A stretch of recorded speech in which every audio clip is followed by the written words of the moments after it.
Noches. Bien, hoy día vamos a hablar acerca del régimen de propiedad exclusiva, propiedad común. ¿Ya? Mm, Para ello quisiera un poco reflexionar un poco con ustedes lo siguiente, ¿no? Bien, nosotros sabemos que existe una escasez del suelo, ¿no? Al menos lo notamos cada vez más en las ciudades.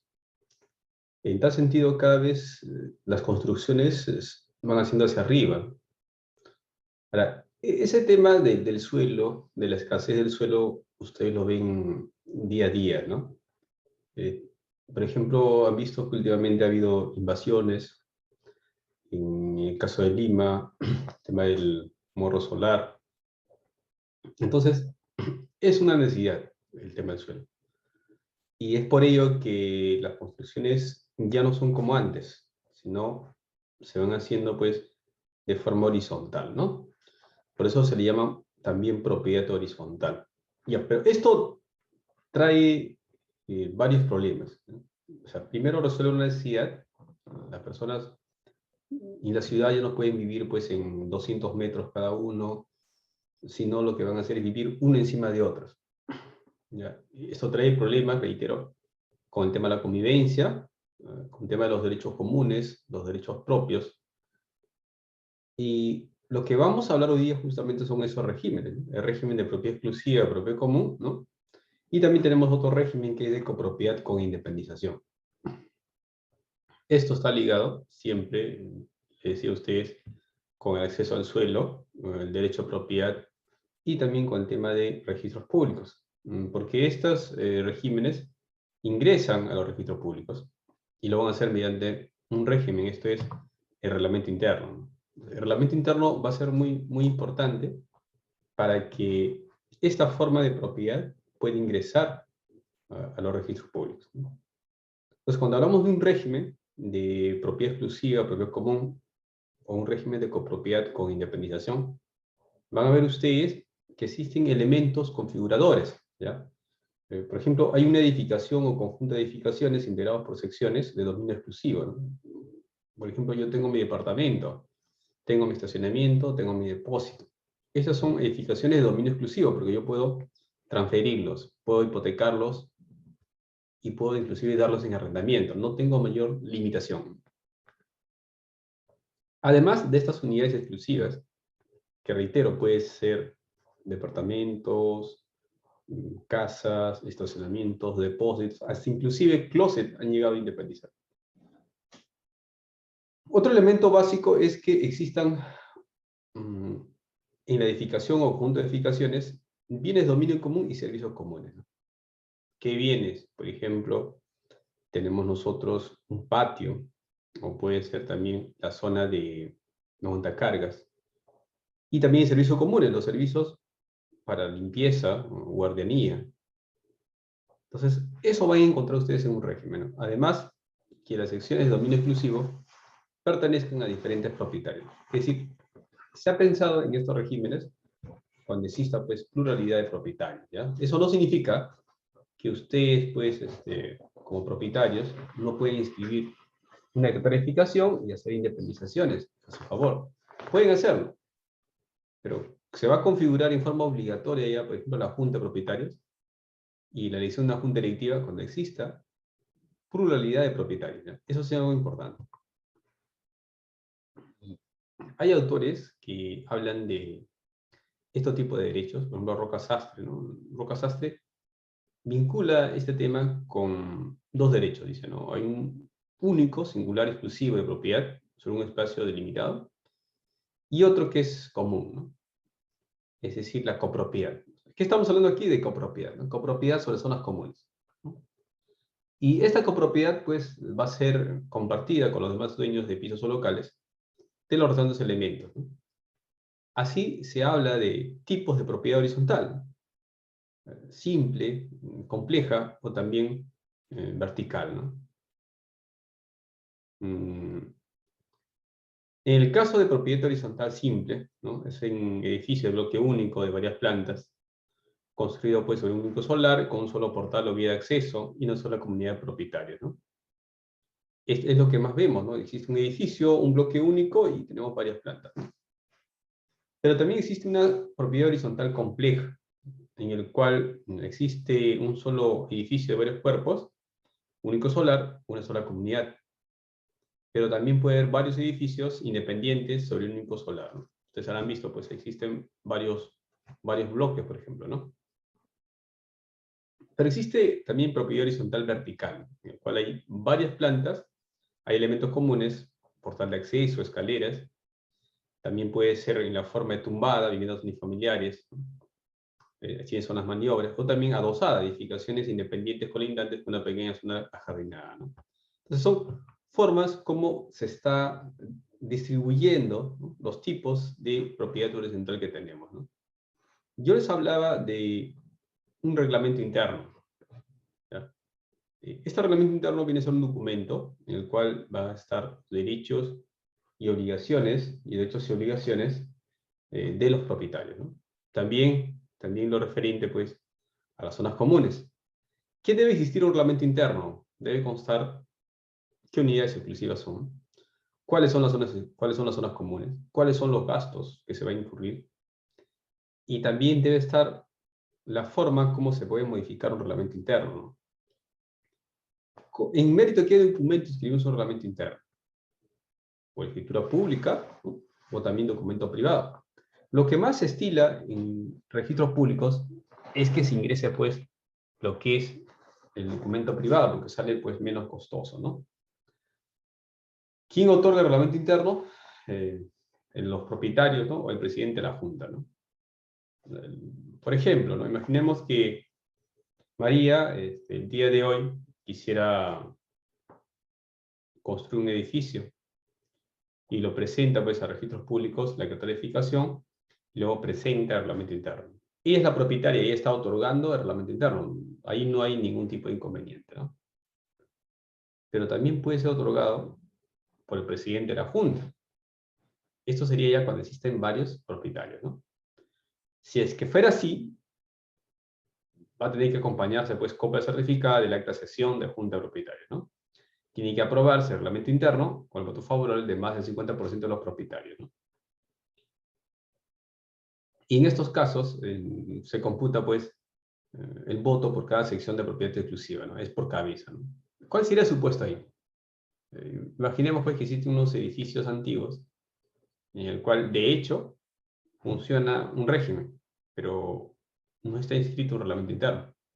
Se han independizado unidades, pero no existe un reglamento interno. Entonces, en esos casos, la Junta de Propietarios puede otorgar un reglamento interno y va a ser aprobado, pues, con el 50% de los propietarios, ¿no? Más del 50% de los propietarios, ¿no? Toda vez que todavía no está definido, pues, el porcentaje de participación en zonas comunes, ¿no? Entonces, eso ahí es importante, ¿no? ¿Cuándo interviene un propietario y cuándo debe intervenir la Junta de Propietarios? El reglamento interno, que se vaya a juntar en documento privado, o sea, junta de FUE, requiere, pues, certificación notarial de firma, ¿no? Entonces, esto es para un tema de autenticidad del documento, ¿no? También se puede adjuntar al FOR el reglamento interno, ¿no? No es obligatorio inscribir un reglamento interno. Entonces, ¿por qué lo haríamos? Por ejemplo, si quisiéramos transferir unidades, ¿no? Porque David puede tranquilamente, pues, construir un edificio y dejarlo ahí. No quiere independizarlo porque él quiere tener sus 5 pisos para él solo. Puede hacerlo, sí. ¿Cuándo otorgo el reglamento interno? Cuando voy a tratar de independizarlo, voy a querer transferirlo. Ahí sí es necesario que exista un reglamento interno. Reitero, no es obligatorio. ¿Puedo inscribir el reglamento interno sin decretar edificación? Eso no es muy exacto. En regla general, para inscribir un reglamento interno, debe inscribirse también la declaratoria de edificación, ¿ya? Yo no puedo ir a inscribir un reglamento interno si no tengo inscrito un reglamento En este caso, una declaratoria de edificación. Hay algunas excepciones que la norma señala, ¿no? Por ejemplo, en el caso de una habitación urbana destinada pues para vivienda con usos comunes, en esos casos sí la normativa lo permite, ¿no? Pero es una excepción a la regla. Usted se inscribe el reglamento interno y también debería inscribirse la declaratoria de edificación. Una vez que se independicen, porque la consecuencia de inscribir un reglamento interno es la independización de las unidades, ¿qué queda en la matriz? Quedan pues zonas comunes, ¿no? Y solamente se inscribirán en la partida de reglamento interno sus modificaciones, la junta de propietarios, la asignación del presidente. Es decir, otros actos ya no pueden inscribir. Imaginemos que si quisiera inscribir un embargo sobre zonas comunes, bueno, ahí no se podría, ¿no? Al estar reducido a zonas comunes, ¿qué cosa quedaría? No se podría inscribir un embargo. Tendríamos que inscribir en la partida independizada respectiva, ¿no? Pregunta, ¿de quién es la propiedad de esas zonas comunes? ¿A quién cree que le corresponde? ¿Quién es el propietario? ¿Qué dicen ustedes?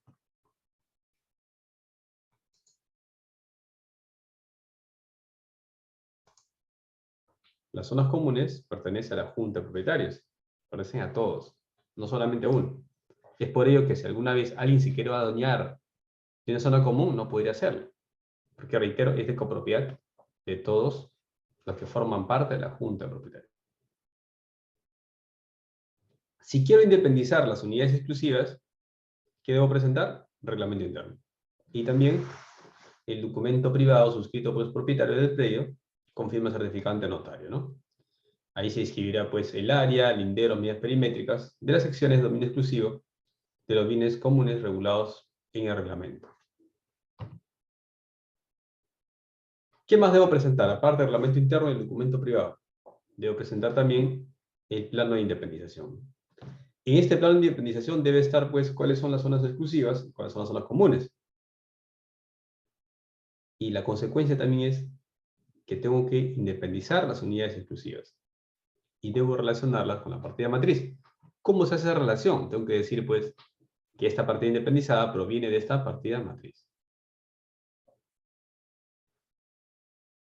También es importante precisar que la edificación debe estar inscrita en la partida matriz. Algunas veces se pide que la edificación también conste en cada partida independizada, ¿no? Pero reitero, lo que es obligatorio debería estar pues solamente en la partida matriz, ¿no? El tema de los aires no lo voy a profundizar mucho, ya lo hemos tratado, me parece, ¿no? Con ustedes. Hemos hablado de la reserva de aires, ¿no? También hemos hablado pues en qué casos se independizan los aires, ¿ya? Que puede haber también aires sin independización. No voy a profundizar esa parte, lo hemos visto, ¿ya? ¿Qué es el reglamento interno? Hemos dicho que es un estatuto en el cual está pues la descripción de las propiedades exclusivas, ¿no? También tiene que haber porcentaje de participación.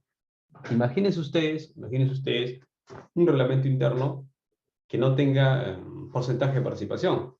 Tiene que haber porcentaje de participación de cada unidad inmobiliaria. Es más, es un requisito para poder independizar una unidad exclusiva que tenga porcentaje de participación. Si no tiene porcentaje de participación sobre zonas comunes, no podemos independizar las unidades. Y miren lo que dice el artículo 83. Para inscribir el reglamento interno debe inscribirse previamente la respectiva declaratoria de edificación, salvo disposición expresa en contrario. Esto de aquí es bastante importante. ¿Qué más debe haber en un reglamento interno? Debe haber también régimen de la Junta, sesiones, quórum y votaciones y acuerdos, entre otros. ¿Cuál es la normativa aplicable? Tenemos la ley 27157, su reglamento, ¿ya? Y también hay que ver que el reglamento de inscripción en el registro de predios del año 2013, ¿ya? Que actualmente está vigente todavía, es importante para resolver muchos casos que tengamos de reglamentos internos. También tenemos la ley 3830, en el cual se amplía el plazo de regularización. Todas aquellas edificaciones que no tengan reglamento interno pueden también regularizarlo hasta el 31 de diciembre de 2016, ¿no? Empecemos entonces con el régimen de propiedad exclusiva, propiedad común. Hemos dicho que existen dos elementos. Existen elementos, unidades inmobiliarias que forman parte del dominio exclusivo, y también tenemos las zonas comunes. Este régimen, ¿cómo lo puedo diferenciar? ¿Ya? Miren, vamos a poner por acá.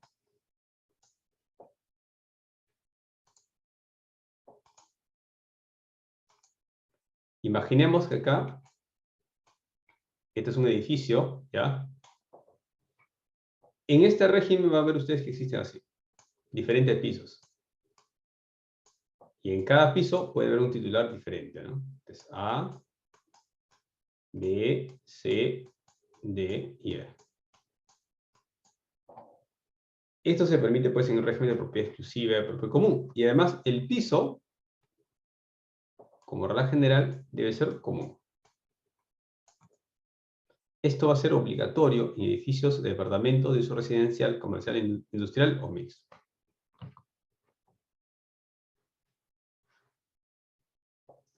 Cuando ustedes quieran constituir un régimen, tienen que elegir, o bien están eligiendo un régimen de propiedad exclusiva o propiedad común, o un régimen de copropiedad con independización, ¿no? Entonces, estos regímenes se tienen que elegir al momento, pues, que se solicite, ¿no?, la inscripción del reglamento interno. Ahí tenemos que elegir el régimen. Estos regímenes pueden existir, dicen, en una misma unidad por bloques o sectores, ¿no?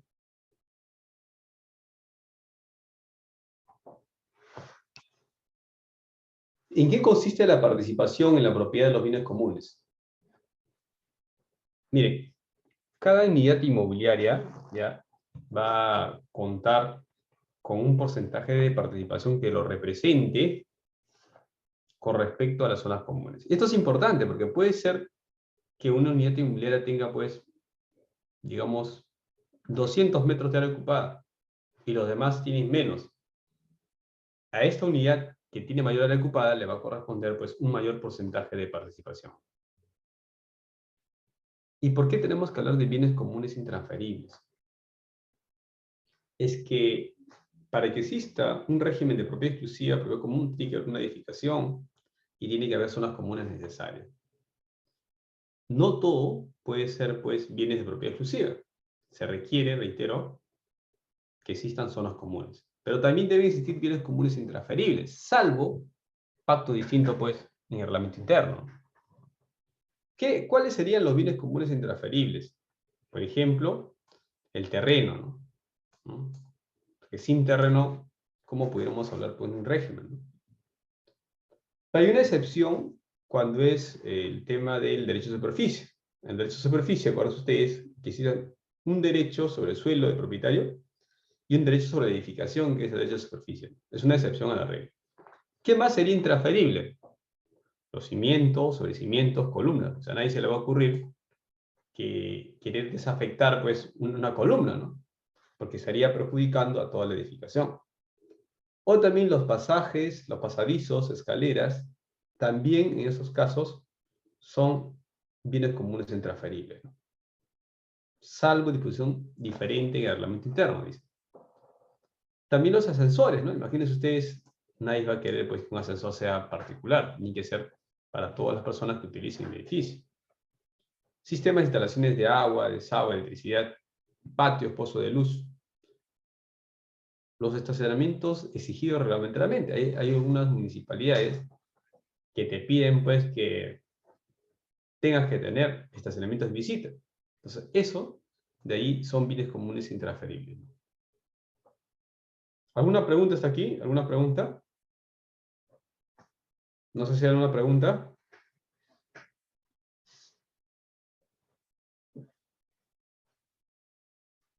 Miriam, sí, mira, te escuchamos. Hola, ¿Cómo estás, Miriam? Te escuchamos, por ¿qué favor. tal? Buenas, sí. Por lo general existen viviendas que en el segundo piso se construye otra vivienda, ¿no? A veces para el hijo, para el otro hijo. Para hacer la independización por este régimen, igual tiene que haber reglamento interno, o sea, ahí sería lo común nada más el terreno, porque la escalera, hay veces que la escalera solo es para subir al segundo piso. De todas maneras hay que hacer reglamento interno. Sí, si queremos independizar unidades exclusivas, hay que hacer reglamento interno, ¿no? Si no, sería solamente una casa. Si nosotros queremos que existan unidades O- independientes a favor de titulares distintos, hay que independizar, hay que hacer reglamento interno. ok, gracias. Muy bien. Ya, aquí viene un tema que es un poquito discutido, el tema de la transferencia de los bienes comunes, ¿no? O sea, los bienes comunes no sirven para todos, ¿no? Sin embargo, la norma permite pues, que se puedan transferir previamente cuando se haga una desafectación.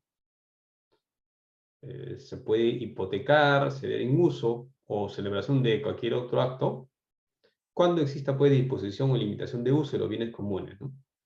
Esto tiene que estar autorizado por la Junta de Propietarios y el acuerdo tiene que ser por lo menos 2/3 partes de los propietarios. ¿En qué caso sería? Imagínense ustedes. Queremos nosotros que las azoteas, que es zona común, darlo en uso para propaganda. Digamos, estamos necesitados de dinero y queríamos pues, que sea utilizado para propaganda. Entonces vamos a hacer una sesión en uso. Ya. El presidente solo y firma el contrato. Eso no es así. Tiene que haber el acuerdo de la Junta de Propietarios. Otro ejemplo más. Quisiéramos vender las zonas comunes porque necesitamos, pues, tenemos atrasados muchos recibos de luz y ya nos quieren cortar la luz. Para poder transferir estos aires, ¿ya? Previamente hay que tener que realizar una desafectación. Hacemos una desafectación y ya procedería esa transferencia de zonas comunes. ¿Cuál sería el procedimiento? Primero se hace una asamblea, un acuerdo de junta de propietarios, se autoriza, se cambia de bien común pasa a ser bien propio, y luego se autoriza al presidente para que firme la escritura pública, se independiza a favor de la junta de propietarios y luego recién se inscribe a favor del tercero. Esta autorización ya es otorgada siempre que estos actos no contravengan los parámetros urbanísticos edificatorios. Imagínense ustedes, quisiéramos independizar, construir una fábrica al 10º piso, pero mis parámetros urbanísticos solamente dan hasta el 6º piso, entonces no se podrían. O también cuando estén afectando normas de edificación vigentes, ¿no? Y se perjudique condiciones de seguridad y funcionalidad de la edificación. No podemos nosotros con una desafectación o con un acto que afecte zonas comunes perjudicar también a los derechos de las sesiones de propiedad exclusiva, ¿no? ¿Cuáles son los usos? Los usos que puede darle a una unidad inmobiliaria. Cualquier uso permitido legalmente. Por ejemplo, un uso de vivienda, puede darle un uso de depósito, un uso de estacionamiento, porque está conforme al ordenamiento jurídico. Salvo, dice, limitaciones, ¿ya?, establecidas en el reglamento interno. Otro dato más. Cuando uno transfiere la sección, el departamento, por ejemplo, esa transferencia incluye todos los bienes que la conforman, la participación en los bienes de propiedad común y los derechos de uso, tránsito, servidumbres que la afecten, los que son inseparables de la misma. Eso es importante. Yo transfiero mi departamento, también he transferido los porcentajes de participación. No tengo que hacer otro contrato adicional. Vamos a hablar ahora del régimen de independización y copropiedad. Este régimen es distinto porque aquí se rige lo que es el Código Civil. Voy a hacer un pequeño gráfico acá. Ya, Jesús levantó la mano, ¿sí? Jesús levantó la mano. ¿Te escuchamos, Jesús? Sí, buenas noches. Una consulta. Sí, por favor. Cuando es una propiedad horizontal compleja, Ya, donde tienes varios edificios y un edificio de ellos con su reglamento interno propio antes del general, ¿no es cierto? así Ellos es. se ponen de acuerdo, por decir, los 5 pisos de ese edificio se ponen de acuerdo en ampliar, para mí, construcción antirreglamentaria, pero todos amplían un ambiente, un cuarto desde el primer piso hasta el quinto piso. Ya. Eso se puede variar en el reglamento interno propio del edificio, esa construcción. Lo digo eso porque, por ejemplo, en el conjunto residencial Santa Rosa en el Callao hay muchos edificios que los copropietarios se han puesto de acuerdo y toditos han hecho su construcción antirreglamentaria desde el primer piso hasta el último piso. Entonces, es válido eso, porque para mí yo podría decir, no, esto es antirreglamentario, debería aplicarse las sanciones y demolición. ¿Es válido variar ese reglamento interno del edificio? Ya, a ver, vamos por partes, ¿no? Recordemos que todo lo que es edificación lo aprueba la municipalidad, ¿no? Ya, si ellos construyen algo, tienen que tener su respectiva licencia. Si han construido sin tener licencia, ya ahí se puede pedir, pues, a nivel judicial su demolición o la misma municipalidad puede proceder. Eso sería el primero, ¿no? Ahora, nosotros cuando escribimos el reglamento interno, lo estamos haciendo conforme a lo que aparece en la distribución de fábrica aprobada por la municipalidad o un verificador y conforme a los planos de independización. Entonces, ahí está el tema. Si es que ha habido algún tipo de construcción, ¿no?, irregular, eso no ha accedido a registros públicos, porque tendría que previamente ser autorizado por la municipalidad. Ahora, si los propietarios deciden hacer construcciones clandestinas, eso ya es responsabilidad de ellos, ¿no? Para que sea regular, para que pueda acceder a registro, nosotros vamos a inscribirlos siempre y cuando tengan esa autorización municipal o sean, pues, regularizadas con la ley 27157. Desde el punto de vista, no sé si esas construcciones han respetado o no, pues, los parámetros urbanísticos, han respetado lo que señalaba en su inicio ese reglamento, y a veces ocurre, pues, que las personas construyen sin tener licencia y sin tampoco modificar el reglamento interno. Entonces, al final, los que van a resultar afectados serían ellos mismos, ¿no? Porque pueden afectar la misma seguridad de la construcción, ¿no? Y también puede haber una multa de la misma municipalidad. Pero si esa construcción, por ejemplo, son edificios hechos por ENACE, ellos podrían regularizar sobre la fábrica de ENACE, podrían regularizar con la 27157. Sí, que son construcciones que se han hecho antes del 31 de diciembre de 2016, puede regularizar. Y ya será responsabilidad del verificador si esas edificaciones cumplen o no con la normativa vigente. Y ahí cambian el reglamento interno del edificio de acuerdo a sus porcentajes, que ya Así es. varió para todos. Correcto, correcto, así es. Ya, Sí. correcto. Todo manda la Gracias. edificación. Si la edificación está aprobada, está correcta, se puede modificar el reglamento interno. Ya, correcto, gracias. Ya. Ahora, vamos a distinguir ahora el régimen de independización con copropiedad, ¿ya? Este régimen, a diferencia del primero, ¿ya?, tiene, pues, por ejemplo, esta forma, ¿no?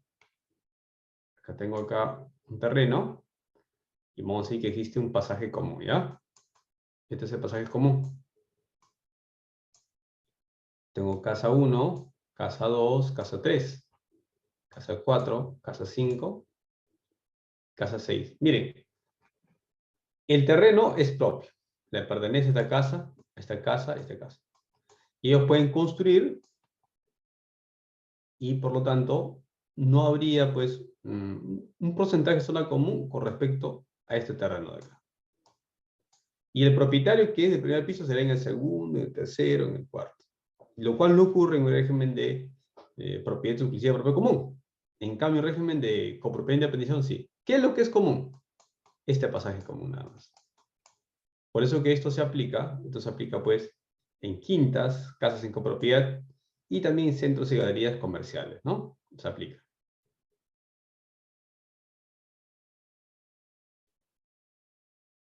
Hemos dicho nosotros qué debe contener el reglamento interno. Hemos hablado que debe tener, pues, las zonas exclusivas, lo de hecho obligaciones, los porcentajes, limitaciones, y también, pues, tiene que haber el régimen de la junta de propietarios.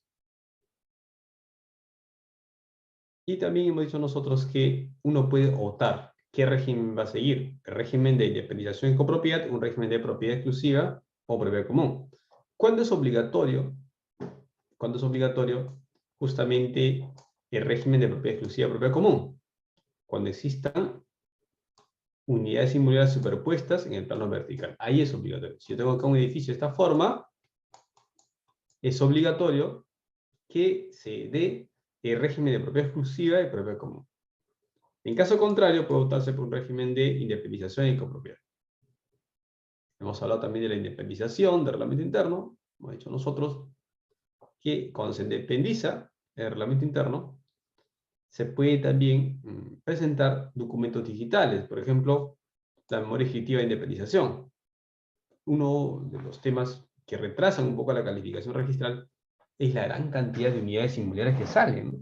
A veces nos toca 50 unidades, 60 unidades. Entonces, ¿cómo lo vamos a agilizar? Se puede agilizar con documentos digitales, ¿no? Por ejemplo, si nos presentan la memoria ejecutiva en soporte digital, sería más fácil, pues, su inscripción registral, ¿no? Y vamos ahora a ver otro tema que genera algunos problemas, que es la modificación del reglamento interno. Miren, y acá el reglamento de predios, es cierto, ha previsto algunas situaciones, pero lamentablemente algunas veces genera muchos conflictos el tema de la modificación del reglamento interno. Vamos a ver cuáles son los supuestos que recoge la norma. El primer supuesto es la desafectación. ¿Ya? ¿Cuál es el error que se comete?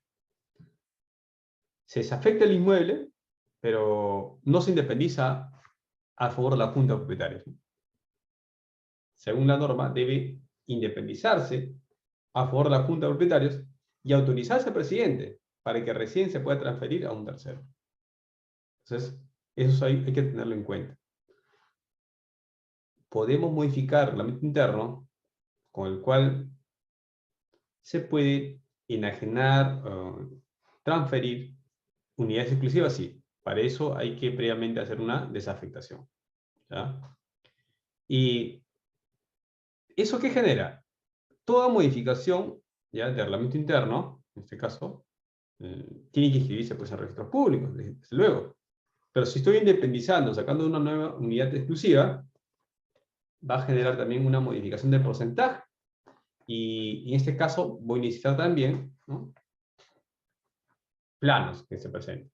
Entonces, un primer supuesto es cuando tengo zonas comunes, voy a modificar mi reglamento interno y voy a añadir nuevas unidades exclusivas. ¿Ya? Y eso se aprueba por mayoría calificada, 2/3. Otro supuesto. Aquí está cuando el propietario, ¿ya?, tiene una área reservada para futura edificación y está independizado con un correspondiente porcentaje de participación. Es decir, en ese supuesto ya tengo los aires independizados. Y aquí dice que se podrá unilateralmente modificar el reglamento interno, ¿ya?, afecta incorporar entre el reglamento interno las nuevas unidades conformantes de dicho sector, siempre que en el reglamento interno conste la cláusula autoritativa.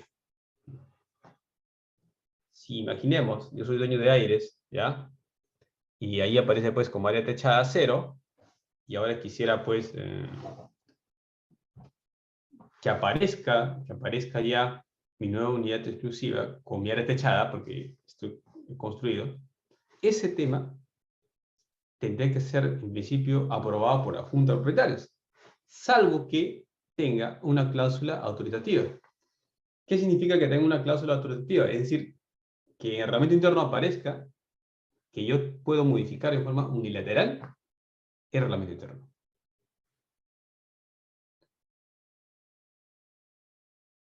Otro supuesto. Para formalizar la modificación del reglamento interno, que ordene las cuotas de participación, ¿no? En estos casos, pues, se da lugar a la correspondiente acumulación o independización de las unidades respectivas, ¿no? Es decir, estoy modificando el reglamento interno, pero estoy buscando reordenar las cuotas, ¿no? Esto es para acumularlos e independizarlos, ¿no? Se requiere acuerdo a la Junta de Propietarios, a instancia de propietarios de las secciones de propiedad exclusiva, de dominio objeto de modificación física. Vamos a hacer un ejemplo de aquí, ya. Vamos a ver, por favor. Vamos a explicar esta parte, ¿ya? Bien.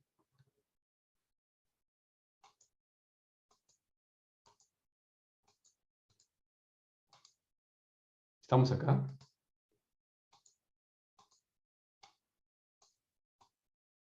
A ver.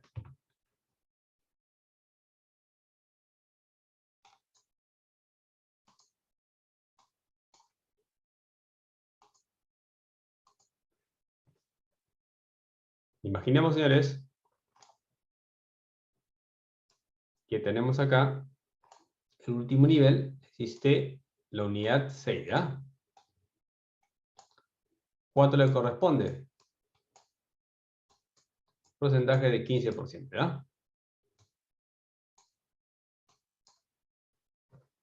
Esta unidad 6, ¿ya?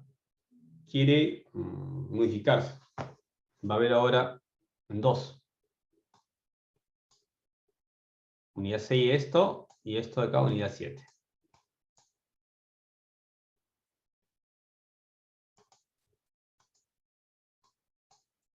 Entonces, solamente tenemos 2 de las unidades. ¿Pero qué significa esto? Que estamos reordenando los porcentajes, porque aquí le tocará, por ejemplo,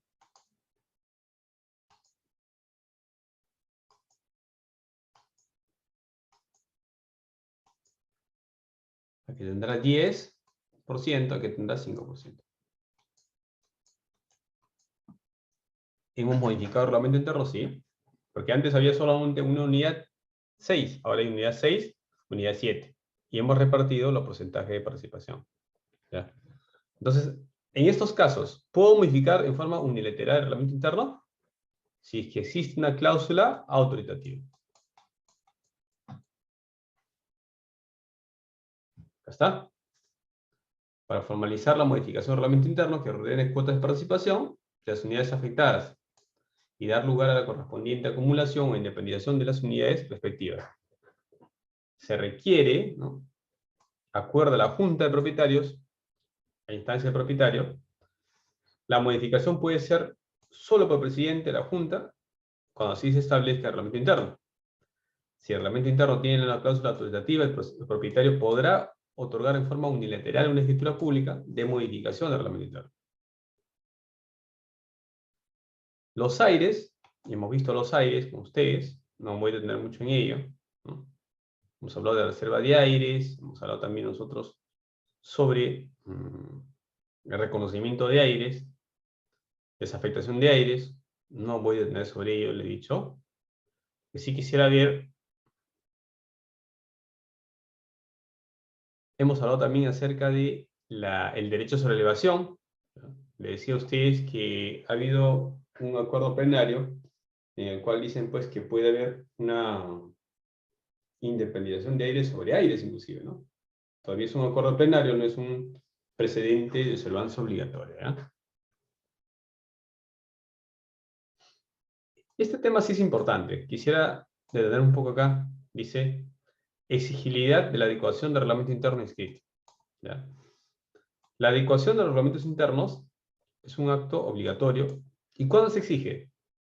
En la oportunidad que se presenta al registro la solicitud de inscripción de algún acto que modifique el reglamento interno. Es decir, no siempre estoy obligado a adecuar mi reglamento interno. ¿Cuándo será obligatorio? Cuando tenga que inscribir un acto que modifique el reglamento interno. A ver, un ejemplo.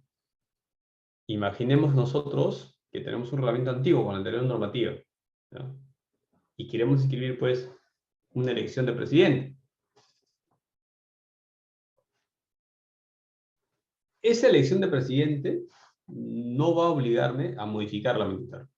Por lo tanto, en esos casos, no estoy obligado a adecuar el reglamento interno. Pero si yo quisiera hacer una independización o quisiera añadir una nueva unidad, acumular una nueva unidad, en esos casos sí necesitamos adecuar el reglamento interno.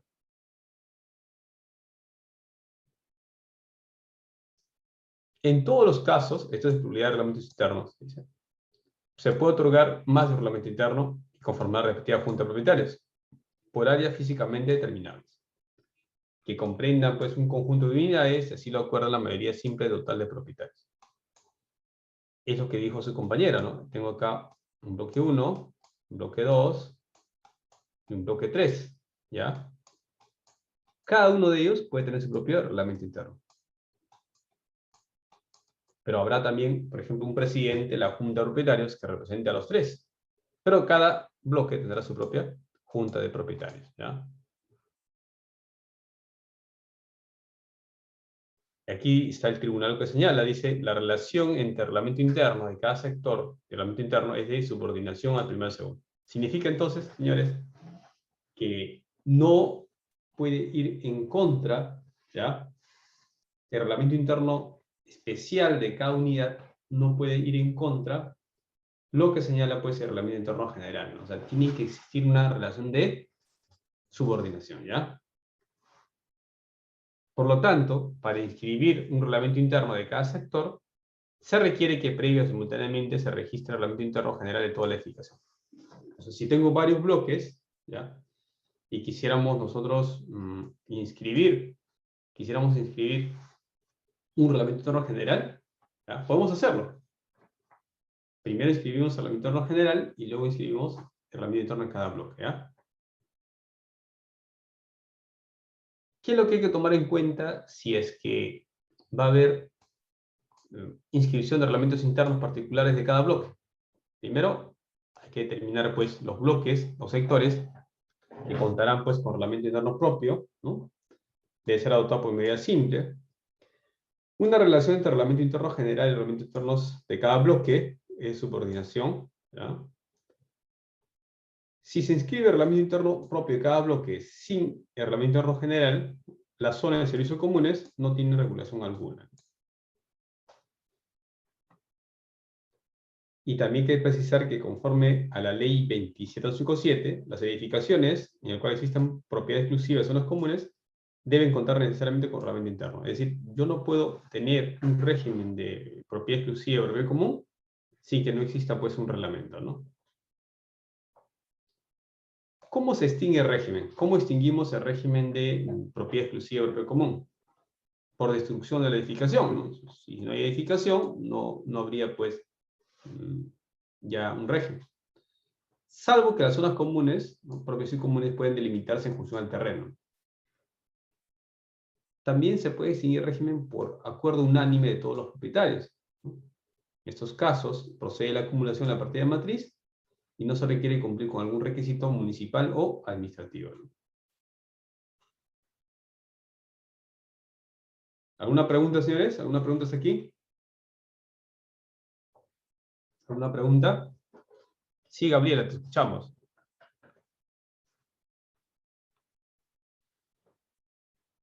¿Te escuchamos, Gabriela? Sí, doctor, buenas noches. ¿Cómo estás? Sí, es justo cuando tocó el punto de la desafectación de áreas comunes.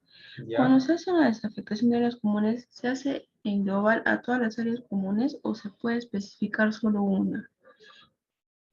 Sí, no, en principio tendría que estar señalado qué están modificando, ¿no?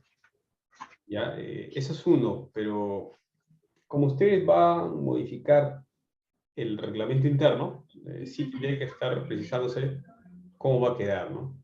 Es decir, yo puedo decir, estoy modificando mi área común del octavo piso, por ejemplo, ¿no? Ya, hasta ahí está correcto. Y solamente pondré, pues, en el reglamento interno cómo está quedando, ¿no? En el octavo piso. Pero, ¿qué pasa? La mayoría de registradores lo que te van a pedir es cómo queda ahora reducido todas sus zonas comunes, ¿no? Entonces, ahí sí puedes tener un problema. Inclusive, cuando presentas tu plano de independización, tendrías que presentar el nivel que corresponde. No de todos los pisos, ¿no?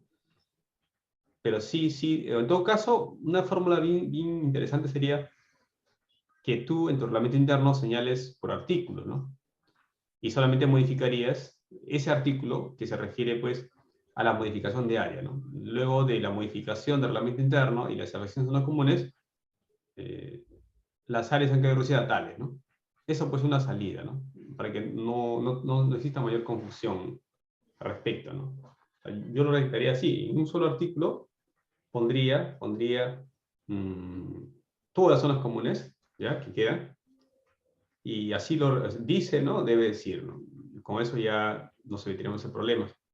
Lo que sí he visto es que cuando hay esa afectación de zonas comunes, hay que señalar qué área esté desafectando, ¿no? Inclusive los linderos, medidas perimétricas.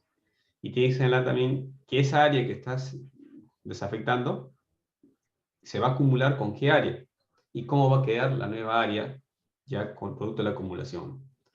Sí es un poquito complejo, no es muy sencillo, ¿no? Ya hay que tener mucho cuidado detallando ahí.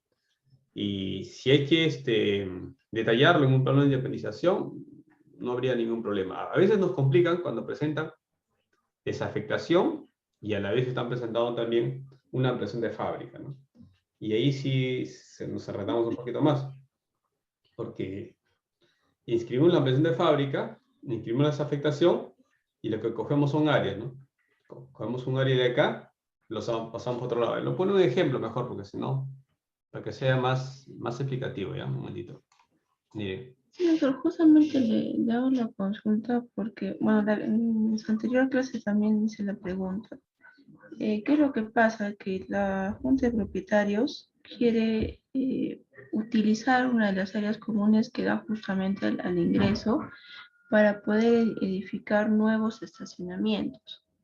En parte de esa área común, más o menos sería pues 50-50, y quedaría para el área común el 50% y el otro 50% se tomaría para los estacionamientos. Ahora, ¿habría necesidad de desafectar esa área común o, como justo está explicando, que se pongan de acuerdo en decidir modificar esta área común para generar nuevas secciones en parte de ella? Ya, a ver. Imaginemos que esto de acá es la zona común, ¿no? Entonces en tu memoria ejecutiva aparecerá, ¿no? Imaginemos que esto es primer piso, digamos, ¿ya? Primer piso, ¿no? Zonas comunes, dirá, ¿no? Áreas comunes, aparecerá esta área, ¿no? Vamos a decir que es área común 1, digamos, ¿ya? Entonces, en tu memoria ejecutiva va a aparecer así, tal como está ahora, ¿no? Ahora, tu área común 1, de repente se va a reducir, ya no va a tener. Entonces, lo que vamos a hacer ahora,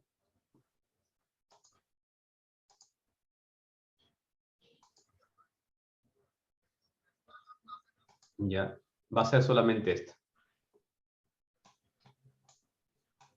Esta va a ser tu área común 1, ¿ya?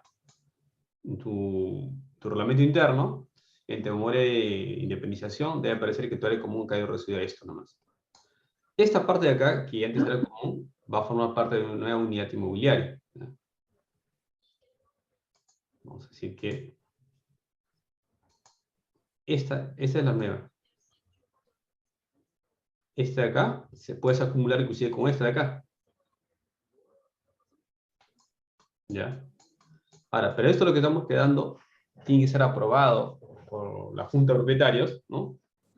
¿Cuál va a ser los nuevos linderos, medida perimétrica de la 1? Que esa porción que se está desafectando, que es esta de acá, ¿ya? Que se va a acumular, que va a formar parte con otra unidad, ¿no? Al final, esta área de acá lo puedes independizar, ¿no? Vamos a decir que sea unidad 10, ya se independizó. ¿Pero qué he conseguido con esto? Miren, he conseguido que un área que era común pase a ser exclusiva, ahora forma parte de la unidad 10. Y estoy consiguiendo una nueva independización. Estoy haciendo también, en estos casos, ya, puedo acompañarlo con una ampliación de fábrica, no necesariamente puedo acompañar. Estoy modificando el reglamento interno, estoy modificando el porcentaje de participación. Y además, estoy modificando la independización.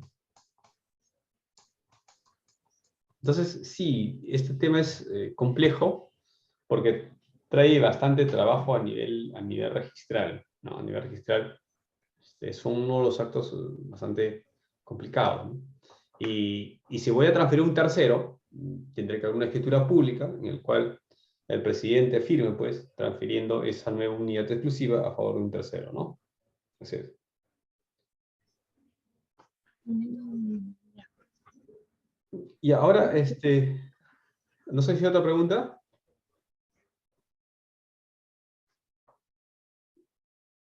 Ya, a ver, Miriam levantó la mano, Miriam Pérez. Ok, sí, disculpe. Respecto a lo que dijo de la cláusula autoritativa, ¿no? Así es. De manera unilateral, si cuento con un reglamento interno inscrito que ha sido solamente certificada las firmas por el notario, hay un artículo dentro del reglamento que dice que cuando se hace acumulación, división o independización y la recomposición de los porcentajes no, no afecta a otros. En estos casos dice, la modificación del reglamento puede ser solicitada por el interesado. O dice, o dispuesto por el presidente, o por la directiva en su caso. Se podría entender que podría aplicarse lo que usted mencionó, el artículo 89, en el cual que la modificación podría ser unilateralmente otorgada por el interesado. Sí, hay que ahí en el reglamento interno, hay que precisarlo, ¿no? Hay que poner autorización de modificación unilateral, a favor de quién, ¿no? El propietario tal podrá modificar en estos extremos. Hay que ser lo más específico posible, ¿no? Tal cual, ya. Sí, porque si no te va a ser problemas. Así es. Josué Okay, y la levantó la última. mano. Sí. Sí, solamente el cálculo de los porcentajes se realiza en base al área total techada, a la cantidad de Depende techada de que lo que tiene. ustedes hayan pactado, ¿no? Puede ser área techada, área ocupada o también otro criterio, ¿no? Depende de lo que ustedes hayan pactado. Generalmente es área ocupada porque todas las unidades tienen área ocupada. Área techada, hay algunos estacionamientos que no tienen área techada, entonces ahí no es muy recomendable, ¿no? Pero si todas tus unidades tienen área techada, puedes utilizar el criterio de área techada, no hay ningún problema. Ok, gracias. Josué, ¿habéis levantado la mano, Josué?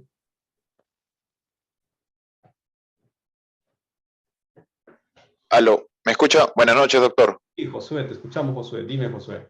Sí, quería hacerle la consulta sobre justamente la azotea. ¿Se podrá independizar una azotea? Sin embargo, los parámetros urbanos no permiten, digamos, una posible expansión vertical por la limitante de los parámetros urbanos. ¿Se podrá independizar esos aires y a la vez, no sé, venderlo o hacer cualquier transferencia de esos aires o no? Actualmente la norma no exige para independizar, no exige que se adjunten los parámetros, ¿no? Lo que dice es que se debe respetar, se debe cumplir los parámetros. Pero para independizarlo, no te vamos a pedir los parámetros. El tema está, si tú compras aires que están independizados y más adelante pues quieres edificarlo, vas a ir a la municipalidad, te va a decir, oye, un momentito, ¿no? No se va a poder, ¿no? Entonces ahí va a ser el problema, ¿no? En todo caso, podría modificarse el reglamento de predios en el sentido de que para independizar aires se necesita juntar el certificado de parámetros urbanísticos. Eso de ahí puede ayudar mejor a la población para que no compre en vano, ¿no? Pero actualmente no. Podemos independizar aires sin que nos adjunten los parámetros y ya recién se va a ver eso cuando es la clarificación. Rocío levantó la mano, Rocío Pinazo.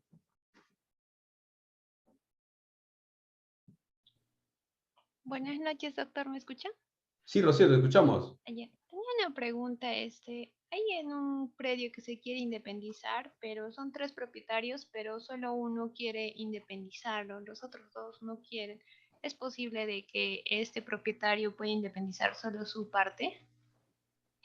No. Ahí hay que hacer una acción judicial de división y partición. Ya, no se va a poder todavía independizarlo, porque poder independizarlo tienen que terminar los tres, todos los propietarios, ¿no? Si Y si solamente... tendría digamos, el porcentaje del 50% que está ocupado el área. No, igual cuando tú compras una copropiedad, ya, compras unas alícuotas. No estás comprando una porción física, ¿no? Y por lo tanto, no procedía pues su independización. Tienen que terminar todos, ¿no? Ahora, si, imagínense, ¿no? yo compro acciones y derechos, y los demás no quieren que yo lo independice, puedo demandar pues judicialmente la división y partición, ¿no? Muchas gracias. Ya. Muy bien, ¿alguien levantó la mano? ¿Alguien más? Creo que no, ¿no? Ya, continuamos entonces. Mire, el tema de los aires, ¿ya? Ha habido bastante tratamiento. Por ejemplo, el tribunal decía, pues, ¿no? Son conceptos equivalentes, la azotea de aires, ¿no? Después, el tribunal mismo sacó otro acuerdo plenario, decía que no hay contradicción o ambigüedad entre lo que son los techos, son comunes, y que la azotea es acción de propiedad exclusiva. Pues el tribunal decía que azotea y techo no son equivalentes, ¿no? Entendía pues techo como la construcción última, ¿no? En cambio de la azotea, según el tribunal, eran los aires, ¿no? Después, ya el 2019, se empieza a hablar de derecho sobre elevación. Es una cláusula en la cual te da autorización para que puedas construir más niveles, ¿no? El tribunal, pues, decía, procede a registrar la modificación del reglamento interno consistente en establecer reserva de aires en favor de una unidad inmobiliaria, indicando el número de niveles. El tribunal decía que esta es una disposición, una limitación a derecho sobre elevación y no una reserva de aires sobre aires. Luego tenemos otra resolución del tribunal, ¿ya? En el cual habla, si queremos inscribir una ampliación de fábrica que comprenda azotea o aires, que se están preguntando, ¿ya? Se requiere, de ser el caso como acto previo, el acuerdo de la Junta de Propietarios sobre reconocimiento de propiedad existente a los aires. Cualquier tercero pues no puede venir y querer construir sobre los aires, ni que tener una autorización de la Junta de Propietarios y tener un título de propiedad. Y puede haber pues lo que se denomina pues el reconocimiento de aires, ¿no?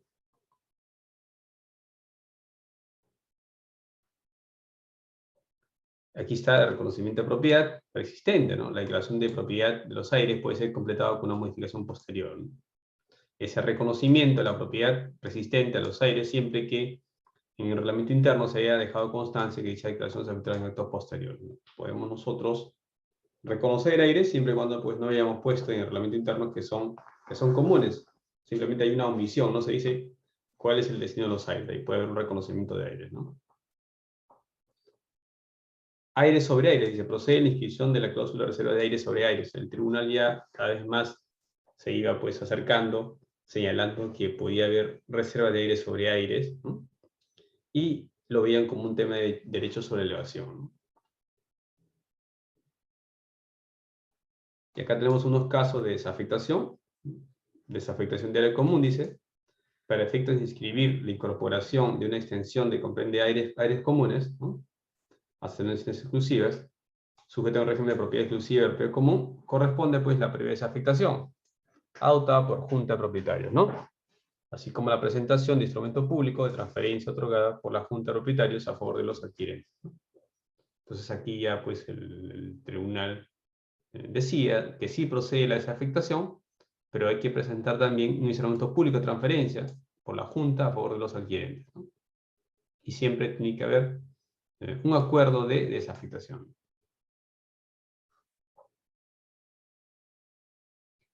También el tribunal, cuando habla de desafectación, hace una distinción, decía, ¿no? En el proceso de transferencia de los bienes comunes, se distingue dos etapas, ¿no? La desafectación o cambio de naturaleza del bien o dominio común, el cual es consecuencia del acuerdo de la Junta de Propietarios, se convierte pues en un bien de dominio exclusivo, ¿no? Y otro es la transferencia de zona desafectada, que para pasar a formar parte de las secciones de dominio exclusivo, requerirá pues de escritura pública, ¿no? También tenemos, que es la desafectación de área común, ¿no? En el cual señala el tribunal que procede al mérito de la inscripción de desafectación de zona común, acción exclusiva, siempre que revisión de los antecedentes pueda verificarse que la persistencia del área a desafectar y su adecuación con el título otorgado, ¿no?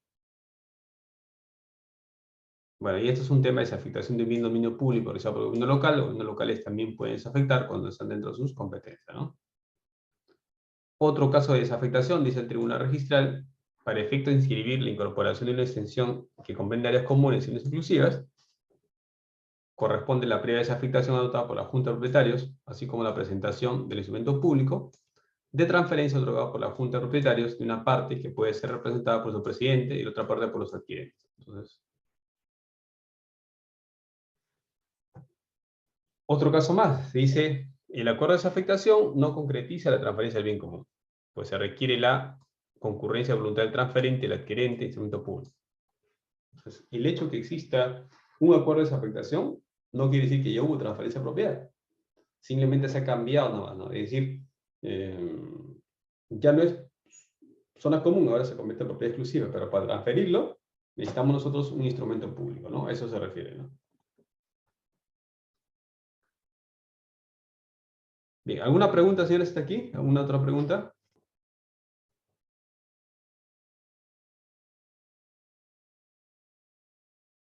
Gabriela levantó la mano, ¿sí? ¿Te escuchamos? Sí, Gabriela, Sí, te doc- escuchamos. sí, doctor, justamente ahí está indicando de que ya luego de que se realice la desafectación se presente el instrumento público para poder pasar a los adquirientes. Pero podría quedar esa desafectación solo para que lo dirija la Junta de Propietarios o necesariamente tiene que pasar a un tercero. Es muy buena pregunta, yo siempre también me he realizado, ¿no? Hasta ahorita, en los casos que hemos visto, lo han hecho con esa finalidad, ¿no? De transferir a terceros, ¿no? ¿Pero qué pasaría? Imaginemos que la Junta en esos momentos no tiene pues comprador, ¿no? Y se independiza a nombre de la Junta de Propietarios. Y va a quedar ahí a nombre de la Junta de Propietarios. ¿Pudiera darse? Sí, pues en principio sí, ¿no? Pero no sería lo ideal, ¿no? Lo ideal sería que exista pues ya un tercero para que pueda gozar de ese bien, ¿no? Porque si no, ¿qué va a ocurrir? La Junta de Propietarios va a tener que ser dueña de esa unidad exclusiva y va a tener que también pagar servicio de mantenimiento, va a tener que, como cualquier otro propietario, ¿no? Pero ahí un poco estamos desnaturalizando la figura de la Junta de Propietarios. Recuerden ustedes que la Junta de Propietarios no es una persona jurídica, ¿no? Ellos están más para un tema de administración, no es, o sea, su naturaleza no es acumular inmuebles, ¿no? Entonces sería, es algo temporal nada más, ese tema de titularidad se puede decir temporalmente, ¿no? Así es. Claro, Gabriela sí, levantó la mano, ¿sí? ¿Alguien más levantó la sí, mano? Sí, muy bien. sí. ¿Alguna otra pregunta? Mariela Yucra, sí, Mariela, te escuchamos. Buenas noches, doctor. ¿Qué tal, Mariela? ¿Cómo estás? Hola. Bien, muchas gracias. Mi consulta sería, el área a independizar, ¿cuál sería el área mínima que se podría, no necesariamente en propiedad horizontal, ¿no? Luego, tengo otra consulta que vengo haciéndola hace unos días. Es acerca de una subdivisión que lo que pasa es que uno de los propietarios no está, digamos, del todo interesado de realizar, o bueno, de que se logre hacer el levantamiento de la construcción que realizó. Entonces yo estaba planteando hacer una subdivisión de hecho y regularizar la declaratoria de fábrica. Entonces mi consulta sería si es que solamente podría regularizar una de las fábricas a raíz del problema que se tiene con uno de los propietarios. Ya, a ver, vamos a ver ahí. En principio, ¿no? El tema de la subdivisión, de hecho, como regla general debe operar cuando existan, pues, edificaciones, ¿no? Si no existieran edificaciones en los dos lados, las dos unidades, algunos lo pueden observar, considerarían, pues, que no existiría en puridad una subdivisión de hecha, ¿no? Ahora, si no todos los copropietarios están de acuerdo, lamentablemente, pues, ahí habría que iniciar un tema de repente una demanda de división y partición, ¿no? Porque sí existe este problema, ¿no? Para hacer la división y parcial. Ahora, lo que no me queda claro todavía, voy a ponerlo acá. Este supuesto, miren. A ver.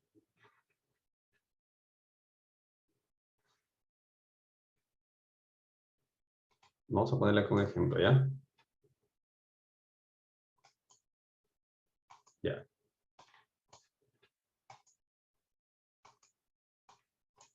A ver, imaginemos que tengo un terreno y tengo 3 copropietarios, A, B y C, ¿ya?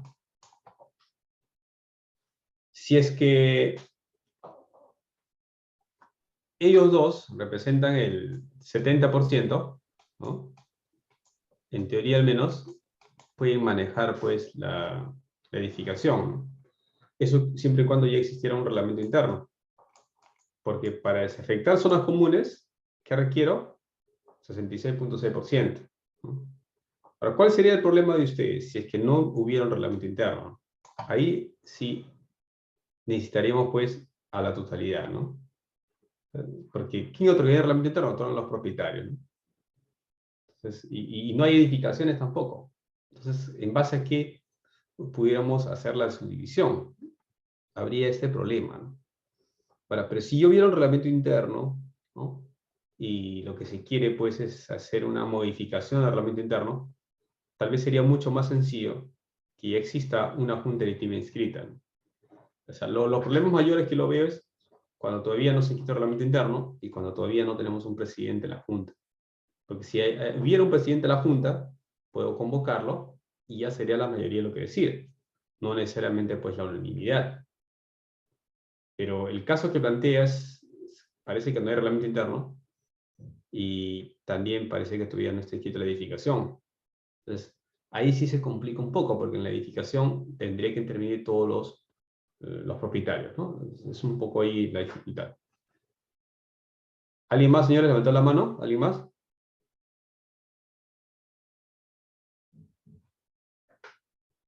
Bien. Mariela Yucra, levantó la mano. Sí, Mariela, ¿levantaste la mano?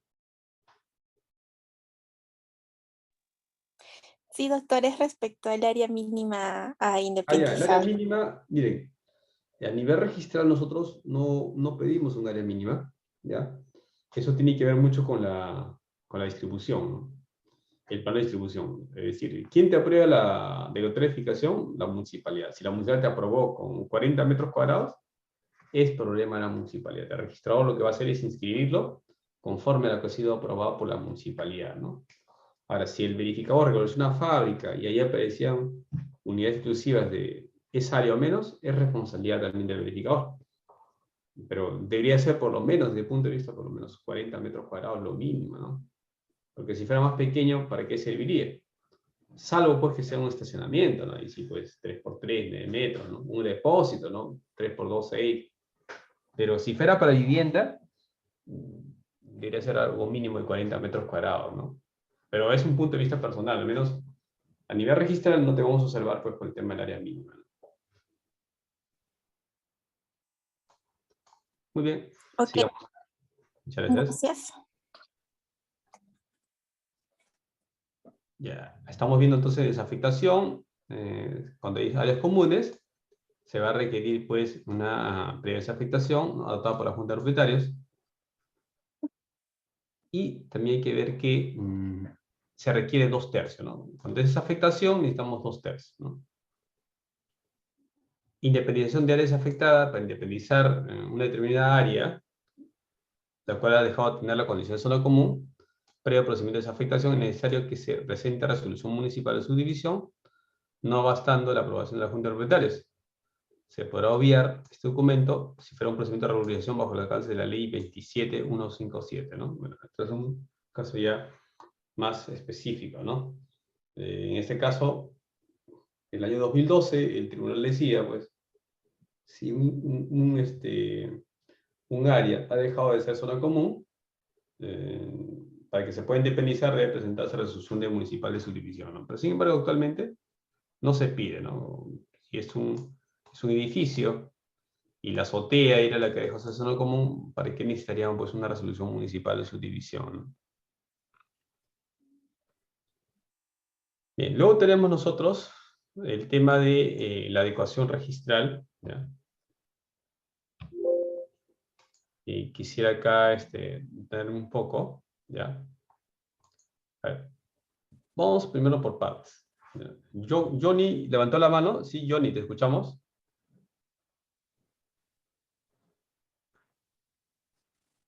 Sí, Johnny, te escuchamos. Doctor, buenas noches. ¿Qué tal, Johnny? ¿Cómo estás? Era referente a la señorita que me antecedió de ¿Ya? de las áreas mínimas. En ¿Ya? el Reglamento Nacional de Edificaciones, la TH010, ahí no se especifica el área, ¿no? Así Esto es. se hace un anteproyecto que, como usted hablaba, de almacén o puede ser oficina, y con eso se lo lleva a registros públicos para que lo registren. Así es, correcto. Correcto, Ujú. correcto. Es para hacer solamente un aclaramiento, ¿no? Gracias. Muy bien, muy bien. Muchas gracias. Muchas gracias. Ya, entonces, vamos a ver lo que es adecuación, ¿ya? Hemos hablado nosotros que en la adecuación registral, ¿cuándo es obligatorio? Cuando voy a modificar el reglamento interno, sí tengo que adecuarlo al nuevo régimen, pues, de la ley 27157, ¿no? Hemos dicho que en su caso sí es obligatorio, ¿no? Ahora, el tribunal registral tiene algunas resoluciones muy interesantes, ¿ya? Sobre este tema. Dice el tribunal, por ejemplo, que la adecuación no implica variar la esencia.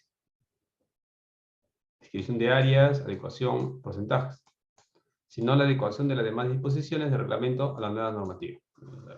La adecuación es cuando tus reglas del juego van a cambiar y te estás adaptando, pues, a la ley 27157, ¿no? Y el tribunal también decía que el reglamento interno, ¿no?, es el acto jurídico por el cual los propietarios, para efecto de la concesión de régimen de propiedad exclusiva o copropiedad, deben regular como mínimo derechos y obligaciones de los propietarios. El dominio exclusivo, porcentaje de participación y otros asuntos análogos, ¿no? Y también el 2019 decía lo mismo. La adecuación no implica variar la esencia del reglamento, sino la adecuación del reglamento. Y después decía, no se requiere que el acuerdo de modificación de porcentajes sea aprobado por la totalidad, por cuando no se rigen las normas del Código Civil, sino por la ley de la materia. Entonces, si nosotros quisiéramos modificar el reglamento interno, no vamos a pedir, pues, la unanimidad, ¿no? Bastaría, pues, en estos casos, dependiendo de qué estás modificando, ¿no? Si estoy modificando porcentajes, requeriríamos, pues, los 2/3. Pero si quisiéramos, por ejemplo, adecuar simplemente el reglamento interno, sería, pues, el 50% más 1, ¿no? Si quisiéramos modificar, por ejemplo, los años en el cual debe ser un presidente, no necesitaría 2/3. Una mayoría simple bastaría, ¿no? Dice el Tribunal Registral que la adecuación del reglamento interno comprende la incorporación de las normas de carácter imperativo que la ley introduce, así como la incorporación de nuevas posibilidades de carácter dispositivo, ¿no?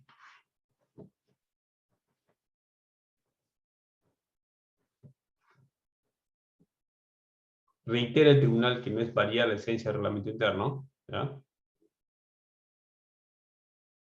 Y dice, únicamente procederá a la modificación de porcentajes en una adecuación del reglamento interno si ésta se acuerda en razón de los porcentajes inscritos incompatibles con la nueva ley o por obedecer las exigencias señaladas por esta. Entonces, regla general, cuando hago una adecuación, debería respetar los porcentajes anteriores, salvo, pues, que hay incompatibilidad, ¿no?, con la nueva ley, ¿no? Dice, no resulta exigible la inscripción de la adecuación del reglamento interno cuando se solicite inscribir el nombramiento del presidente de la Junta, ya que mediante dicho acto no se produce la modificación de las disposiciones que contiene. Si yo elijo una junta de propietarios, un presidente, no necesito hacer una adecuación del reglamento interno. Esto también lo hemos dicho nosotros.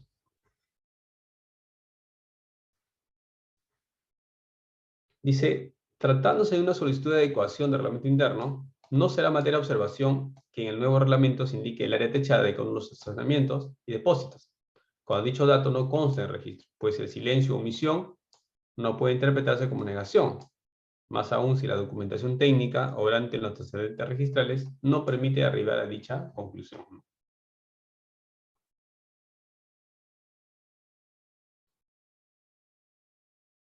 Dice, no resulta exigible la inscripción de la adecuación si solamente se pide inscribir el nombramiento del presidente, ¿no? Otro tema más. He visto que algunas veces se observa cuando se dice el reglamento interno no tiene plazo, es decir, no está un plazo del mandato del presidente. ¿Qué dice el tribunal? Dice, no es un impedimento para la inscripción de la elección de la Junta por un periodo determinado que en el reglamento interno inscrito no se establece plazo de funciones. Entonces, según el tribunal, pues, no sería un tema de obligación, ¿no?, que se modifique el reglamento interno, si es que no hay plazo para el periodo de la Junta Directiva, ¿no? Otro caso más dice, elección del presidente de la Junta de Propietarios, no es un impedimento para la inscripción de la elección del presidente de la Junta de Propietarios, que en el reglamento interno pues se haya establecido un administrador, ¿no?, cuando éste ejerza la representación legal y ejercite actos de gestión y administración, destinados a la conservación y mantenimiento del edificio. A ver, ¿puedo inscribir un administrador general? Depende, bueno. Si es que el administrador general va a tener funciones de representación externa, también puede inscribir.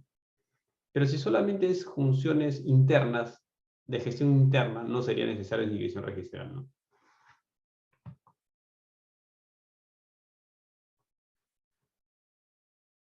También el tribunal empezaba a señalar qué pasaba con el término de adecuación, ¿no?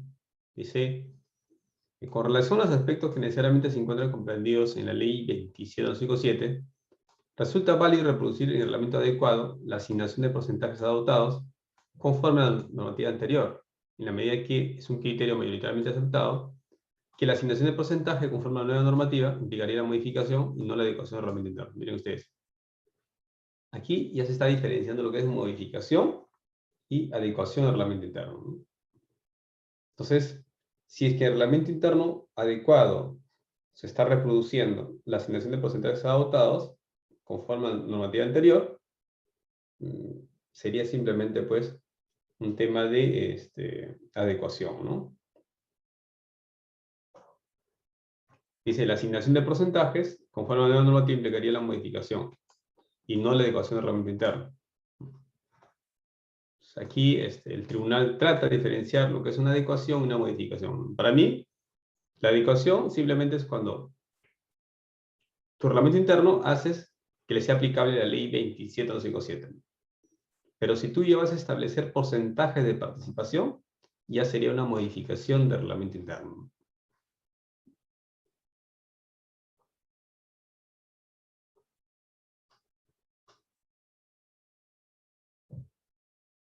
Bien, también aquí se hace referencia a los reglamentos internos modelos, ¿ya?, el cual señala pues que se pueden seguir esos modelos para la adecuación del reglamento interno, ¿no?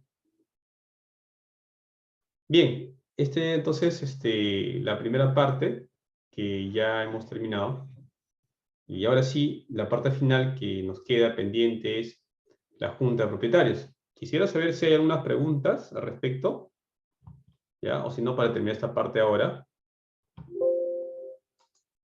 ¿Algunas preguntas, señores? ¿No hay preguntas? Todavía tenemos media hora. Ahí tenemos dos opciones, ¿no? Una es, demos Junta de Propietarios, y la otra es, resolvemos sus preguntas que tengan ustedes, ¿no? En caso que no hubieran preguntas, vamos a ver ahora lo que es la Junta de Propietarios, ¿ya? A ver. Existen algunos temas pendientes con la Junta de Propietarios, ¿ya? Uno de ellos es que, bueno, la legislación, la ley 27257 no le reconoce personalidad jurídica a la Junta de Propietarios. No se inscribe en el registro de personas jurídicas, se inscribe pues en el registro de predios, ¿ya? Y está conformado por todos los propietarios, ¿no? Es decir, cuando hablamos de Junta de Propietarios, decimos que nosotros se conforma pues por todos los propietarios, ¿no? Y son propietarios de las acciones exclusivas y se van a constituir pues al otorgamiento del reglamento interno, ¿no? ¿Dónde se inscribe? En la partida matriz, ¿no? No se va a inscribir pues en la partida de personas jurídicas, porque no es una persona jurídica. Se inscribe en la partida matriz y se designa su presidente, y como se dice el reglamento. Nosotros podemos inscribir, por ejemplo, también la renuncia al presidente. Me acuerdo que hace años me tocó un título en el cual un presidente estaba renunciando y también el tribunal señaló que sí, pues procedía a inscribir su renuncia, ¿no? El tema es ante quién va a renunciar, debe ser pues ante la asamblea por lo menos, ¿no? En este caso, el presidente mandó una carta notarial diciendo que estaba renunciando, ¿no? Cuando se inscribe el reglamento interno, ya, simultáneamente se inscribe la Junta de Propietarios, ¿no? Que es distinto pues, a la inscripción de la elección del presidente o de la Junta, ¿no? Es decir, en forma automática, yo inscribo el reglamento interno, también en forma automática pues, inscribo la Junta de Propietarios, ¿no? O sea, inscribo el reglamento interno, inscribo la Junta. Pero no necesariamente pues, ahí hay un presidente de la Junta de Propietarios, ¿no? La Junta de Propietarios es la reunión de propietarios que van a representar pues, a la edificación. ¿Cuándo es obligatorio la elección del presidente? Cuando exista pluralidad de propietarios. Mientras no exista pluralidad de propietarios, no hay ningún inconveniente, puede aparecer solamente junta de propietarios. Pero si hay pluralidad, sí tengo que elegir a un presidente, ¿no? ¿Por qué la norma precisa que son todos los propietarios? Es que un inquilino, por ejemplo, no puede formar parte de una junta de propietarios, ¿no? Esta junta se constituye plenamente el otorgamiento del reglamento interno y debe tener, pues, obligatoriamente la nominación del presidente, ¿no? Si hay pluralidad de propietarios. Quiere decir que si no hay pluralidad de propietarios, puede ser facultativo, ¿no? Ocurre a veces que algunos propietarios ellos mismos eligen presidente. No es obligatoria la elección, sería facultativa, ¿no? ¿Cómo va el tema de la representación? Miren, cualquier propietario puede representarlo a otro, ¿ya? Y ese tema de representación no es un tema de que tenga que calificar registrador. Eso debe verlo pues el presidente de la sesión. El presidente de la sesión debe haber verificado la representación. Por ejemplo, yo voy a una reunión y estoy representando al propietario A. A registros públicos no le va a importar mucho mi representación.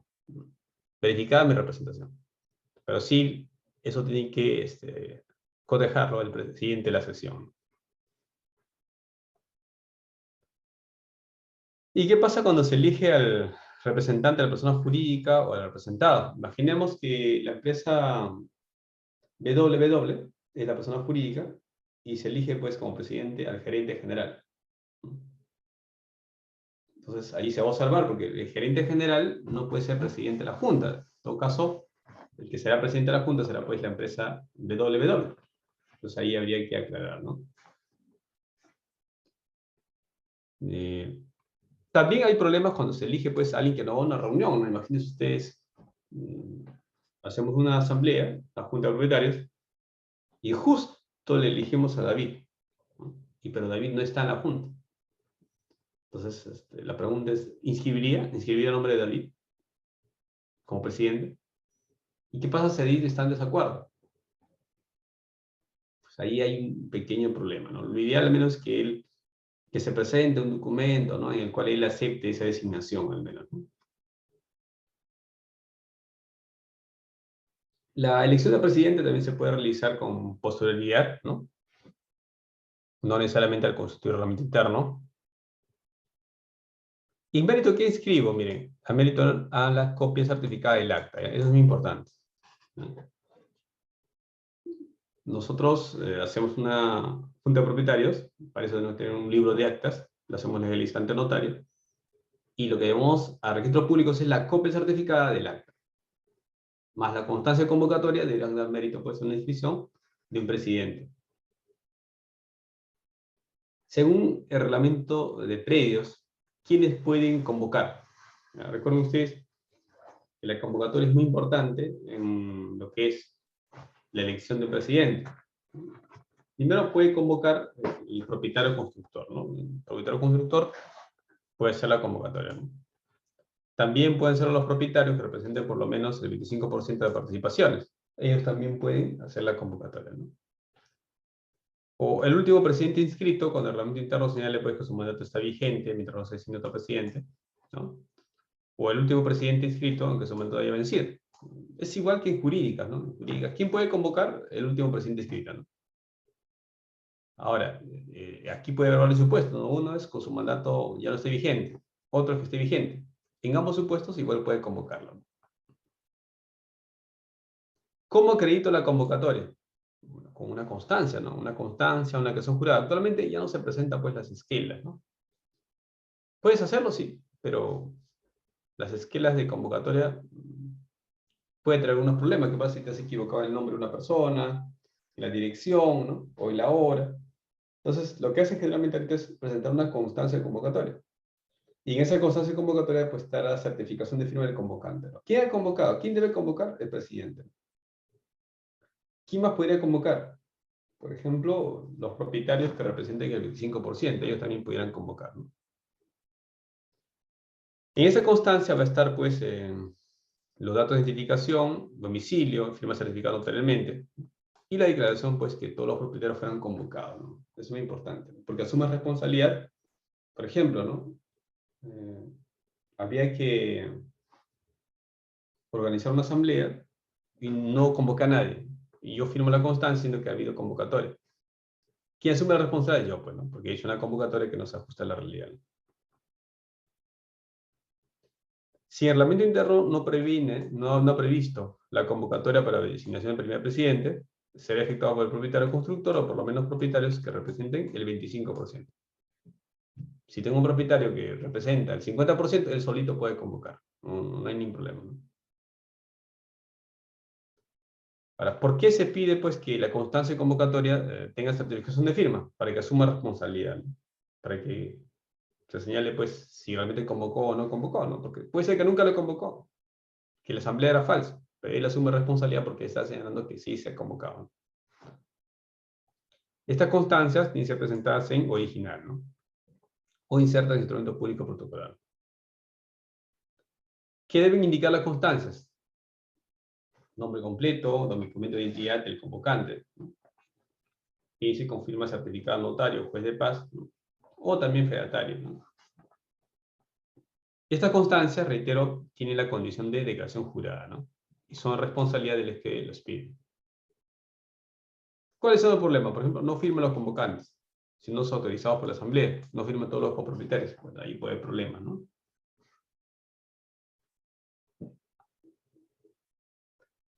El otro problema también que se vertía en registros públicos era el vencimiento del periodo del presidente, ¿no? ¿Qué pasaba ahí? Unas veces, pues, vence el mandato de un presidente y no hay nadie que lo reemplace, ¿no? Entonces, es necesario que exista un presidente. Si no, ¿qué va a pasar? ¿Quién le paga seguridad? ¿Quién le paga limpieza? Entonces, es necesario que exista un presidente. ¿Ya? Entonces, en este caso, la convocatoria puede ser el último presidente, ¿ya? No habría ningún inconveniente si se pacta, sería mucho mejor, ¿no? La idea es que continúe, pues, el edificio en un buen mantenimiento, una buena gestión, ¿no? ¿Quiénes deben firmar la constancia de convocatoria? Los convocantes. Tiene que ser con certificación de firma, ¿no? ¿Por qué es importante la designación del presidente? Les decía a ustedes para que pueda funcionar el edificio. Imagínense ustedes que existe un edificio en el cual no se ha pagado al personal de seguridad 4 meses. Se van a ir, bueno. Se exponen. ¿Cómo se acredita la convocatoria? Hemos dicho nosotros con declaración jurada de constancia, ¿no? ¿Quién podía emitir esas constancias? El último presidente de la Junta de Propietarios, ¿no? Él también puede convocar estas asambleas, ¿no? El tribunal se daba cuenta pues que muchas veces no iba a haber un presidente inscrito, ¿no? Entonces, ¿quién iba a convocar ahí? Y ya se empieza a dar las facultades para que el 25%, o sea, los propietarios que representan el 25% también puedan convocar, ¿no? ¿En qué supuestos? Acefalía, ausencia definitiva designado para ello, ¿no? ¿Y cómo se determina el quórum? Solamente con los que tienen dominio inscrito, ¿no? Si no tienes dominio inscrito, lamentablemente no se te considera en el quórum, ¿no? ¿Qué debe constar en el acta de sesión? Imaginemos que estamos redactando un acta, ¿no? El lugar, fecha, en qué hora se ha realizado, quiénes son los propietarios concurrentes, los porcentajes de participación, el número de personas que actuaron como presidente y secretario de junta, qué puntos de agenda se han tratado. Ustedes saben bien que en una asamblea se tiene que pues, tratar lo que dice los puntos de agenda, ¿no? Realmente no nos salimos de ahí, porque si no, sería inválido, ¿no? Si yo trato un punto que no está en la agenda, se pueden cuestionar mi acta, ¿no? Mi asamblea. Salvo pues que sea una sesión universal, ¿no? Ahí sí no necesito acreditar convocatoria y puede tratarse cualquier punto de agenda, ¿no? Porque ¿para qué sirve la convocatoria? Para que tú puedas hacerte valer, para que exista un debido procedimiento, ¿no? ¿Qué más está en el acta? La forma y resultado de las votaciones, es firmada por el presidente y el secretario designado, o miembro de la junta directiva, y por todos los participantes en la junta. Aquí existe otra diferencia, ¿no? Por ejemplo, en personas jurídicas, no es necesario que firman todos los participantes, acá sí.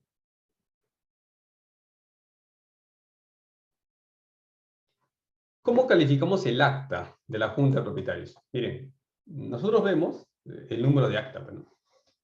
El número de acta, el número del libro que está sentado, la fecha, la elevación del notario, y vemos si el acta que nos están presentando realmente guarda concordancia. Por ejemplo, aquí se eligió a un presidente con el acta número 1, el libro de actas número 1. Y aquí me están presentando ahora el libro de actas número 4. Pues no concuerda, pues tendría que haber al menos una constancia del notario que ha pasado con los demás libros de acta, ¿no? Para solicitar un segundo libro de certificación, dice, ¿no? Debe acreditarse el hecho de haberse concluido el anterior o la presentación de la respectiva certificación que demuestre en forma fehaciente su pérdida, ¿no? Porque si no, ¿qué pasa? Puede haber, pues, juntas directivas paralelas, ¿no? En un edificio, varias juntas directivas, y entre ellas se están peleando. Por eso es importante que el registrador coteje si esta elección que se quiere inscribir en la Junta de Propietarios guarda concordancia con lo que aparece en el antecedente registrado, ¿no?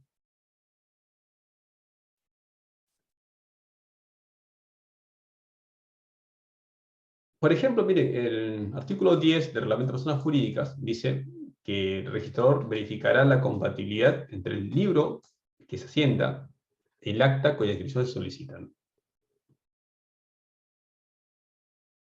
Entonces, otro problema también que hemos advertido nosotros es respecto a la apertura del libro, ¿no? Es posterior, ¿no? Algunas notarías no le dejan, pues, abrir, legalizar un libro si que previamente no hay sesión, ¿no?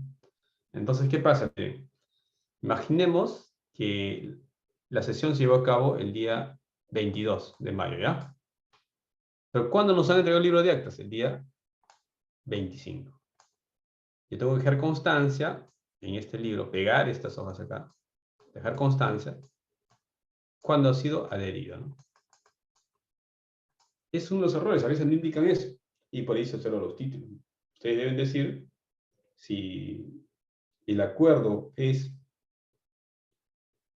antes de la legalización del libro, hay que señalar qué día lo están incorporando en el acta, cuál es la constancia de herencia, ¿no? Dice, en caso que el libro, hojas sueltas, sean certificados con posterioridad a la realización de la sesión, debe indicarse, ¿no?, al adherir o transcribir el acta, la fecha en que el acta es adherida o transcrita. En el caso del acta adherida, la indicación deberá ser transcrita por el presidente del órgano a la fecha que se adhiere el acta, salvo disposición legal distinta, ¿no? Entonces, es importante eso. Eso también el registrador lo revisa. Revisa si guarda concordancia con el libro de actas. Guarda si la legalización de la firma concuerda, pues, con la fecha de las sesiones. Otros casos tenemos también cuando no consta en el reglamento interno las atribuciones, los cargos de los demás miembros de la Junta Directiva. Es un caso bastante general, ¿no? Revisa el reglamento interno, está desarrollada las funciones del presidente. pero no están desarrolladas las funciones del secretario y tesorero, ¿no? Entonces muchas veces el rector lo observa y dice, ¿cómo te voy a inscribir los cargos tesorero y secretario si no están esas funciones, ¿no? Entonces, pues ahí hay un problema. Lo ideal es que ustedes en el reglamento interno señalen cuáles son las funciones de cada uno de los miembros de la junta directiva, ¿no? Acá hay una resolución del año 2010, miren ustedes, les había comentado, en qué casos procede pues la inscripción de un árbitro general cuando, reitero, tenga facultades de representación externa, ¿no? ¿Y qué pasa con la reapertura de actas? Miren, la reapertura de actas muchas veces se utiliza en forma indiscriminada, ¿no? En realidad, la reapertura de actas, ¿para qué debe servir? Para resolver problemas de errores materiales, ¿no? Y debe ser firmada por los mismos participantes que intervinieron en el acta errada, ¿no? Entonces, eso es muy importante eso. Dice el artículo 12 del Reglamento de Personas Jurídicas: los acuerdos contenidos en actas suscritas en la que se hayan cometido errores u omisiones podrán inscribirse si se reabren para considerar la rectificación respectiva a los datos omitidos, requiriéndose necesariamente que suscriban al pie las mismas personas que suscribieron el acta reabierta, ¿no?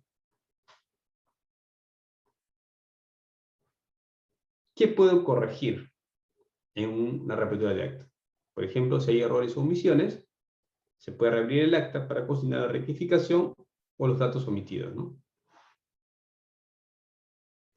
En la reapertura de acta debe constar, ¿no?, la fecha, los datos que son objeto de rectificación no pueden ser discrepantes pues, con los aspectos abordados en la agenda de convocatoria, ¿no? Por ejemplo, en la convocatoria original era elección de presidente, tesorero, ¿no? Y en la reapertura acordamos la modificación del porcentaje de participación, desafectación de zonas comunes. Eso no cabe, pues, ¿no?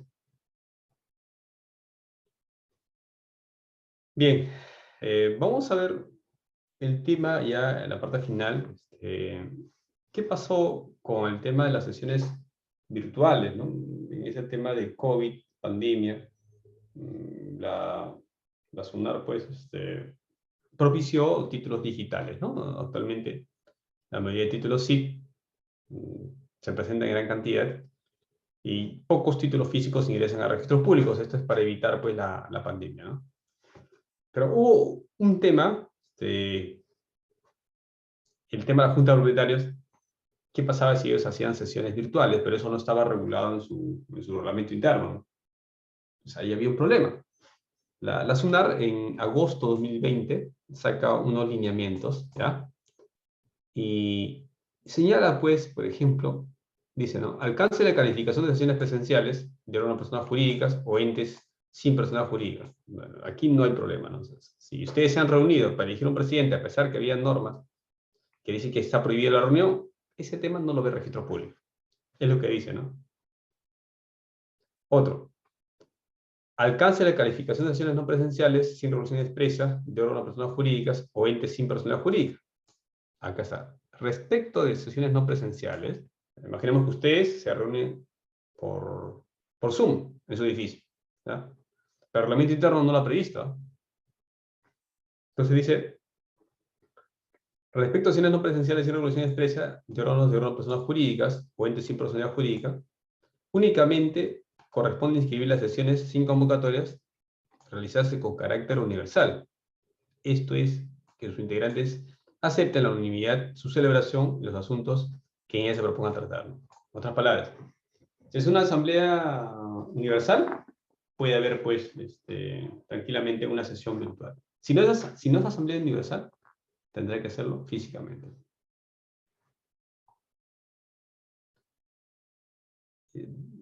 Bueno, en el caso de las cooperativas primarias, ¿no?, ellos sí están autorizadas para que puedan realizar sesiones no presenciales, ¿no? Lo mismo también los bancos, también las universidades. Acá tenemos una resolución del tribunal, ya que algunos los han invocado. Dice, ¿no? Esta es una resolución del año 2021. ¿no? Dice, procede a admitir la realización de sesiones no presenciales de junta de propietarios, aunque esta modalidad no esté prevista en el reglamento interno. estando a mandato constitucional de no discriminación al principio pro homine. En otras palabras, que dice el tribunal, a pesar que tu reglamento interno no diga nada sobre las sesiones virtuales, ¿ya? Puedes reunirte, ¿no? Puedes reunirte porque, según el tribunal, hay que hacer la aplicación de analogía del decreto de urgencias 100/2020, ¿no? Es lo que dice el tribunal. Acá tenemos el caso, se había observado un título, porque se había realizado de forma virtual. Lo que hace el registro lo tacha, ¿no? El registro lo tacha y le dice, oye, según los lineamientos de la SUNAR, si no está en tu reglamento interno, la autorización para hacer sesiones virtuales no procede. Además, tú no has llevado a cabo una sesión universal, ¿no? Lo deniega, ¿no? Y el tribunal luego llega a acuerdos, ¿ya? Por ejemplo, un acuerdo 2, dice, respecto a sesiones no presenciales de órganos, personas jurídicas o entes sin personalidad jurídica, únicamente corresponde inscribir las sesiones sin convocatoria, realizadas con carácter universal, ¿ya? Entonces, eso es un poco lo que dice el registrador, ¿no? Mira, yo no te puedo inscribir tu título porque no es una sesión universal, ¿no? Entonces, el tribunal señala pues que el decreto de urgencia 100/2020 ha previsto sesiones de accionistas y asambleas no presenciales, lo cual aplica en el caso de personas jurídicas. Ahora, en su apelación, el usuario dice que es inaudito pues que el Estado venga imponiendo cargas excesivas e ilegales a los administrados, ¿no? En este caso, se sostiene que las sesiones deben ser necesariamente en el predio. No se ha tomado en cuenta que el gobierno ha dictado una serie de decretos supremos prohibiendo reuniones presenciales. O sea, un poco lo que estamos comentando, ¿no? Si queremos evitar la difusión de la pandemia, entonces las reuniones no deberían ser presenciales, sino deberían ser solamente virtuales. Entonces, y el usuario invoca, pues, que dice que había una manifestación de voluntad para celebrar cualquier negocio jurídico, y la resolución de 013 tiene un imposible de facto, solo serían inscribibles las sesiones sin convocatoria, en el cual asistan todos los propietarios. Ello quiere decir que las sesiones con convocatoria no son inscribibles, siendo un criterio arbitrario y discriminatorio. Lo que dice el usuario es, ¿cómo es que en plena pandemia me vas a obligar pues, que haya sesiones presenciales, ¿no? En buena cuenta dice eso, ¿no? Bien, entonces el tribunal registral, ¿no? Hace un análisis, ¿no? Y dice el tribunal que, por ejemplo, ¿no? El artículo 47 del reglamento de personas jurídicas, el órgano directivo de una persona jurídica con periodo vencido tiene la facultad de convocar a asamblea general eleccionaria, ¿no? Y con esto se tiene que solucionar un problema que se usa en la gran mayoría de organizaciones. Esto es el desgobierno por la falta de renovación oportuna de directivos, ¿no? Entonces, eso es un poco el argumento que tiene pues el tribunal registral, ¿ya? Para permitir que pueda haber una asamblea virtual, en la cual se puede llevar a cabo por el presidente de, en este caso, pues, se puede elegir un presidente, ¿no? Existe todo un debate hasta ahora, no está zanjado, ¿ya? Lo ideal hubiera sido que exista una ley en la cual se comprenda también a la Junta de Propietarios, ¿no?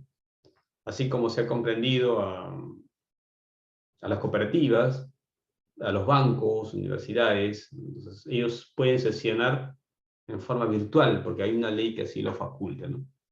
Lamentablemente, pues, en el caso de la Junta de Propietarios, no había una disposición parecida, ¿no? Entonces, eso es un tema pendiente, Si actualmente la normativa registral lo permite cuando son sesiones universales, ¿no?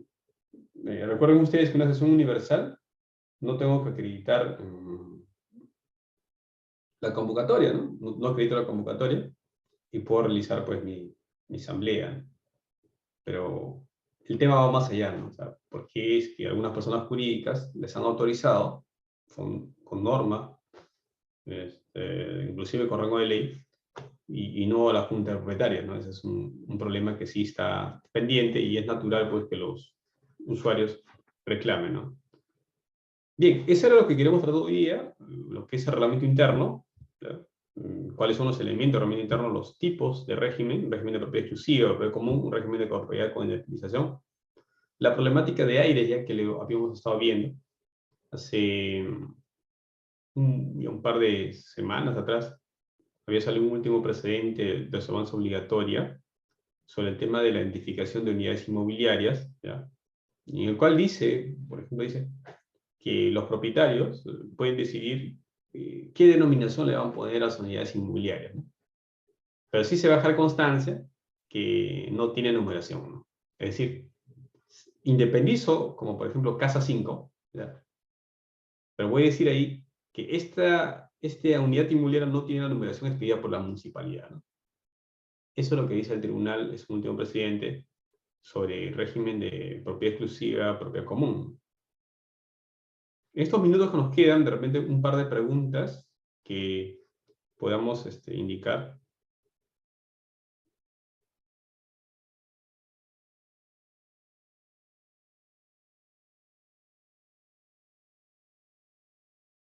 Ninguna. A ver, Grover, te escuchamos.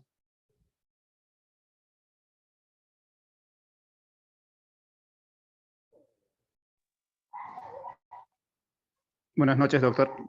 ¿Qué tal? ¿Cómo estás? Hola, Grover. ¿De dónde Doctor, nos llamas, Grover? ¿Dónde estás? ¿En Lima también? no, desde Huánuco, región Huánuco. ¿Cómo está el clima en Huánuco, Grover? Durante el día estaba lluvioso. Acá en Lima, Poco, pero estaba lloviendo. acá estoy que me abrigo con todo, Grover, y igual tengo frío, ¿eh? No, hace mucho frío acá en Lima. Sí, también está aquí el clima, sí, con mucho frío, doctor. Un clima más saludable. Cuéntame, Grover, ¿en qué te puedo ayudar? Cuéntame. Sí, doctor, esperé hasta el final de la exposición porque mis preguntas no vienen a ser directamente sobre el tema que se ha tratado hoy, pero quisiera que usted me pueda dar algún alcance para resolverlos. Ya. Bueno, el primero es sobre un caso de una asociación de productores que hace 11 años un centro poblado le ha donado un lote para su instalación, ¿no? de sus máquinas y su local. Y lo que pasa es que hace más o menos unos 3 años que esa asociación está inactiva, o sea, no realiza ningún tipo de actividad. Ya. Y a causa de eso, el pueblo, o sea, la directiva ha decidido recoger ese terreno a nombre del pueblo. Pero yo entiendo que una vez que ya fue donado, ya pasa a ser propiedad pues, de la asociación de productores. En este caso, ¿qué acciones se podría tomar para recuperar ese lote? Ya, a ver, vamos por partes. Ya. En primer lugar, la donación, para que exista, tiene que haber escritura pública. Si no hay escritura pública, no hay donación. Eso sería en principio, ¿no? O sea, tendrías que verificar si es que hay o no la escritura pública, ¿no? Ya, lo que pasa es que no hay escritura pública y ya que en ese lugar los terrenos no tienen saneamiento físico legal. Todos son terrenos, bueno, anteriormente han estado incluidos en bosque de producción permanente, ya que no se podían registrar por ese motivo. Pero justamente este año ya han sido excluidos del BPP, ¿no? Y ahora sí se puede proceder con su inscripción. Y debido a eso es que también se está promoviendo todo ese tema del saneamiento y a causa de eso ya el pueblo ha tomado esas acciones de recuperar esos terrenos, algunos terrenos, para ya registrarlos a nombre del pueblo, ya que va a empezar ese proceso de titulación.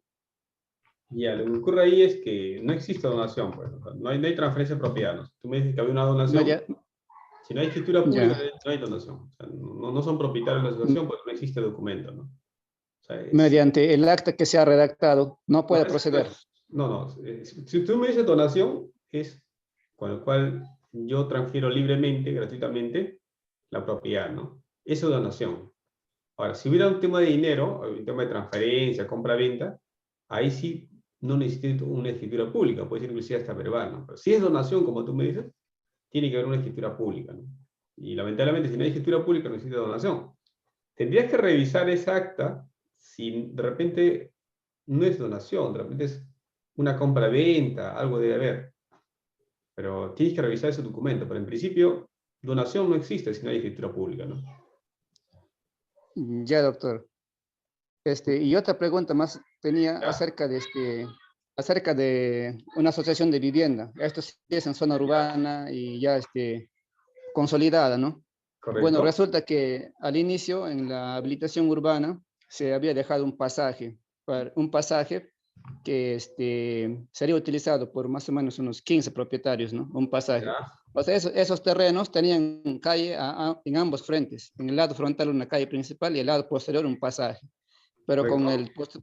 con los posteriores años, los propietarios empezaron a invadir estas áreas y en la Ya. actualidad ya la mayoría de ellos han construido sobre estas áreas que eran el pasaje. Y entonces, ¿qué se podría hacer en ese caso? Ya que, bueno, no se ha tomado acciones hasta el momento, pero se piensa, ¿no? Se piensa de ahora en adelante, poner todos esos asuntos, o ver, ¿no? Ver sobre todo la manera de recuperarlos, porque yo entiendo que es una de propiedad común, todas las áreas, que los pasajes y las calles, los parques, todo en una asociación de viviendas. Ya, a ver, aquí tienes que revisar el plano de habitación urbana, ¿no?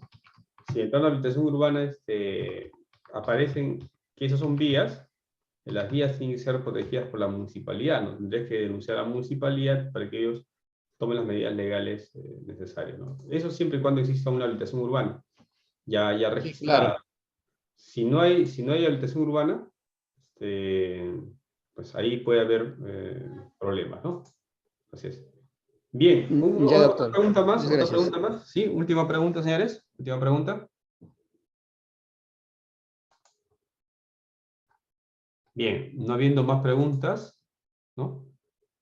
Harry levantó la mano. Sí, Harry, te escuchamos.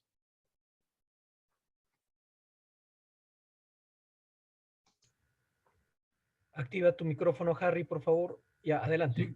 Buenas noches, doctor. ¿Qué tal, Harry? ¿Cómo estás? Hola. Bueno, le saluda de Arequipa. Justo tengo un caso en Cusco. No sé si habrá unos colegas en Cusco sobre el saneamiento allá en Cusco. Justo tengo un caso de que, o sea, hay bastantes propiedades que no están inscritas en registros públicos y hay bastantes problemas en que no hay, digamos, un catastro de la municipalidad y hay bastantes zonas que no están saneadas. No sé si algún colega está de Cusco, quizás nos puede explicar el problema que hay allá, ¿no? En Cusco y cuáles son las medidas que se están tomando, ¿no? Para catastrar, ¿no? Las zonas, ¿no? Que faltan allá en Cusco. Muy bien, muy bien. Sí, pues no es un problema del catastro a nivel nacional. La mayoría de zonas son no catastradas y ahí el que le corresponde son las entidades generales de catastro, ¿no? Esto es las municipalidades, son los que deben hacer esa labor, ¿no? Si son predios urbanos, si son predios rurales, serían pues a los gobiernos regionales. La idea sería que exista bueno, hay un proyecto de ley que se quiere crear una superintendencia nacional de catastro, ¿no? Y el catastro sea obligatorio. Lamentablemente todavía no se da todavía, ¿no? Y señores, ha sido un gusto estar con ustedes. Muchas gracias a todos. Muchas gracias, Ángel. Sí, gracias.